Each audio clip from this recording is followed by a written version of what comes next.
The Leafs line combinations for day one of camp create some discussion, with the bearded wonder Joe Thornton lining up with Matthews and Marner. Does Travis Dermott have a spot on the Leafs blue line? And can Devin beat Sean to the punch to talk about it? I'm going to have the rotten take. I like it. I really do. I I think that I know someone here is going to say that he can't skate with the two, but I think he's going to bring a bit of maturity there. I still think he has the ability to provide some offense, and I think it'll be a bit of a spark. And I mean, that's not permanent forever, but if I'm a Leaf fan, I'm not going to sit here and not. I don't think it hurts. It's worth a look. I think it's very much worth a look. It's I do question whether or not he can keep up with those two, but I do think it's worth a look. Just like it's early on in camp, like you have to take a look at all these options you have. Jimmy Vesey's in the Leafs top 6 as well, right? They're taking a look at all these options. So Nick Robertson's not even in the top 12. So they're definitely going to give Nick Robertson a look at some point in one of those top 9 lines, the top 3 lines, the top 9. So they're gonna give other players looks, but it's definitely worth a shot, because if you can have someone like Marner who can drive the play, Matthews in his shot, and Thornton feeding both of them, if that works, then that's a deadly line. I can be right in the middle. All right, I love it. I love the idea of it, and yeah, Thornton, he's probably one of the best generational playmakers that we have in the game right now. And he will be able to feed Matthews and Marner in spots that they probably have not been able to excel at as of right now. But I'm going to take the take that, if a defensive zone draw comes up, these 3 players are not coming out. Let me put it that way.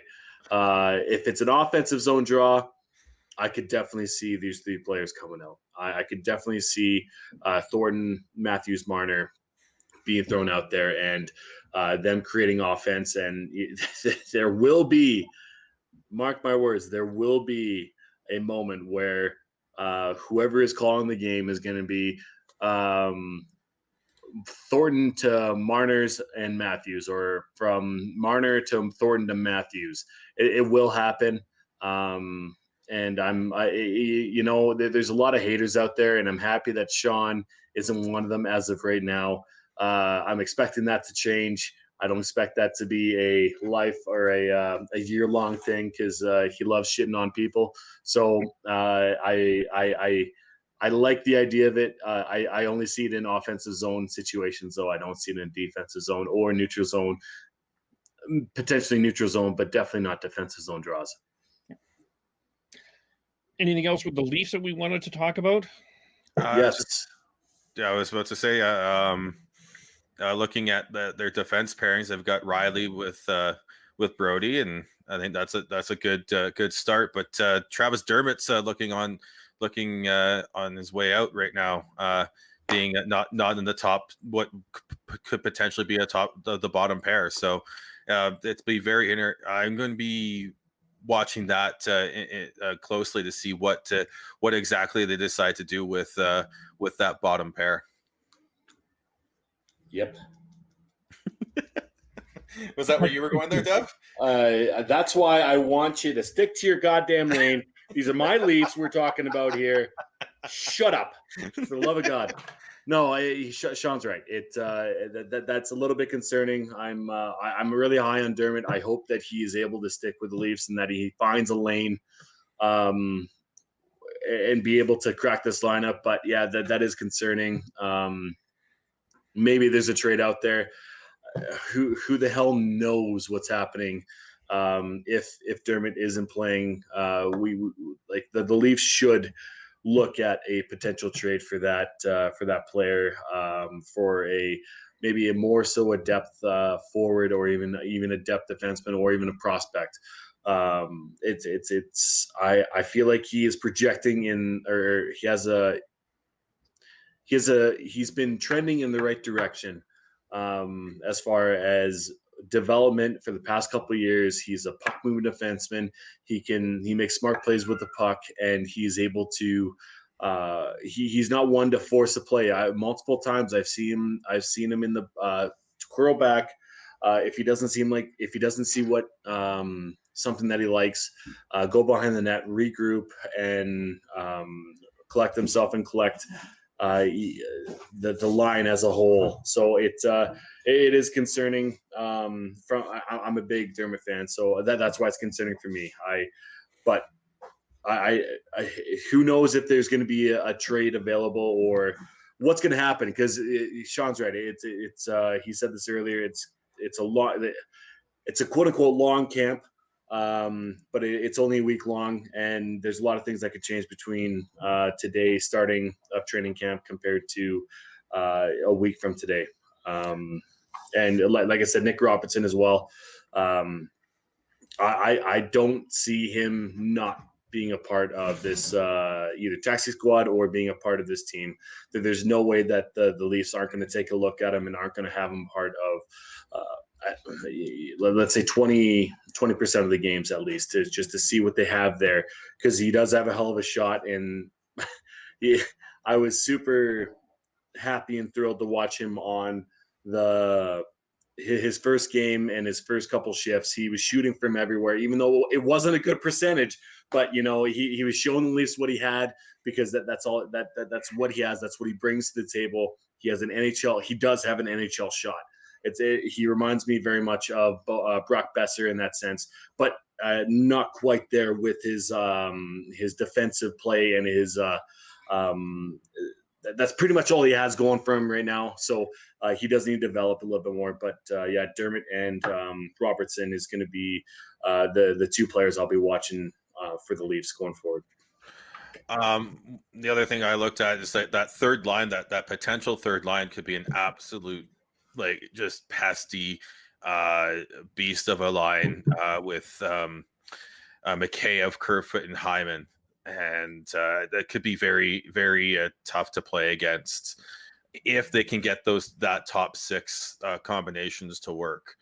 But they've got other options available. So I don't think we're seeing the end of any sort of shuffling around at Leafs camp. I think you could make an argument, based off of how they probably did the lines, based off how they did their line rushes. So the fourth D pair was Sandin and Dermott, but that could Sandin and Dermott versus Lettinen and Bogosian. Which pair would you want to have as your third pair? I think you could play it based off of who you're playing and what game it is. It also depends on how many players the Leafs actually carry on their actual roster, because remember what counts towards the cap is the 23-man or less roster. Then they can have as many as 5 skaters and 1 goalie on the taxi squad. So that's going to save teams like Vancouver and Toronto for carrying a full 23-man squad and getting under the cap a little bit more. Although with it sounds like Hamanek's only going to sign a 1-year, $1 million contract, and then once Ferland goes on the LTIR, they'll have a little bit more room and be able to carry the full 23. But the Leafs are in a little tighter spot because they just where they're at. So, but it could. I think we're going to see a lot of rotating in and out of lines and rosters and everything throughout this season. Get used to knowing that the waiver rules, and understanding that after once a player is waived, they have and they clear, and they've got about, I think, cumulative 30 days to be called back up and not have to go through waivers, or get sent back down without having to go through waivers. So there's ways around not having to waive the same player over and over and over again to get them in and out of the taxi squad. Yeah, Sean brings up a good point there. Just that, don't like you be ready for not a solidified lineup for every single night.